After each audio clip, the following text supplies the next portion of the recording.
네, 여야가 마침내 내년도 예산안 잠정 합의문을 도출했습니다.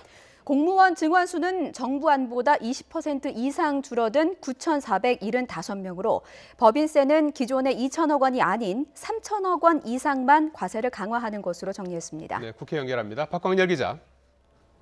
네, 국회입니다. 예, 공무원 일자리를 증원과 최저임금 인상 관련 일자리 안정 자금이 쟁점이었는데요. 이 마라톤 협상 끝에 진통 끝에 마침내 합의를 이끌어냈군요.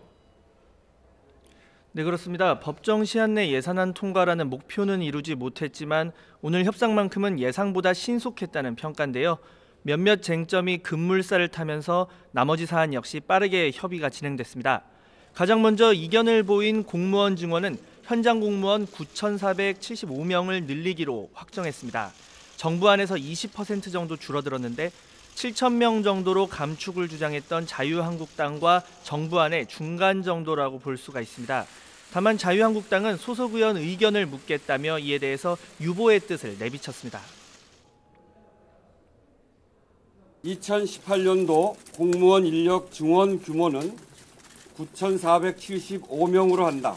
공무원 재배치 실적을 2019년도 예산안 심의 시 국회에 보고한다. 여기에 대해서도 자유한국당은 유보했습니다. 또 최저임금 상승에 따른 중소기업, 소상공인 보호를 위한 일자리 안정자금 지원은 내년 2조 9,700여억 원을 직접 지원하되 내후년부터는 직접 지원 대신 간접 지원하기로 했습니다.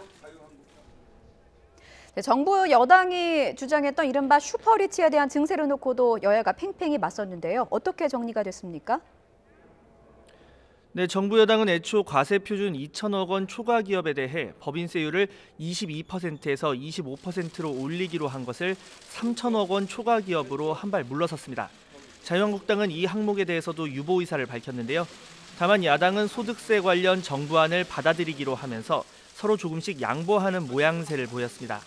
시행 시기를 놓고 막판까지 진통을 겪었던 0세에서 만 5세까지 아동수당의 경우 소득 상위 10%를 제외한 가구에 한해 내년 9월부터 지원하기로 절충점을 찾았습니다.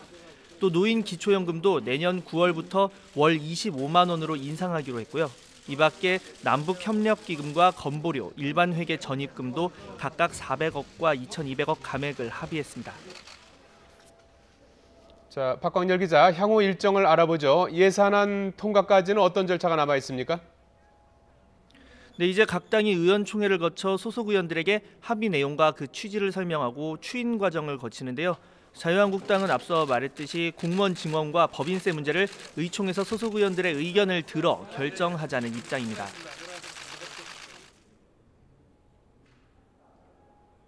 이 합의문에 그 두 가지 조항에 대해서 공무원 수와 법인세 문제에 대해서는 이 합의문에 동의를 하지 못한 거죠. 만약 다수 의원이 동의하지 않는다면 현실적으로 수정안보다는 본회의 표결에서 합의안에 반대표를 던질 수 있다는 관측이 나오는데요. 이와 관련해 정세균 국회의장은 내일 오전 11시에 본회의를 열어 처리하겠다는 희망을 내비쳤습니다. 하지만 각 당 의총 결과에 따라 모레로 본회의가 미뤄질 가능성도 현재로선 배제할 수 없는 상황입니다. 다만 자유한국당이 반대표를 던지더라도 예산안 국회 통과에는 큰 문제가 없을 것으로 보이는데요. 예산안은 재적의원 과반수 출석과 출석의원 과반수의 찬성으로 의결되는데 여당과 국민의당 의원 수를 합치면 171명으로 과반을 훌쩍 넘기 때문입니다. 지금까지 국회에서 YTN 박광열입니다.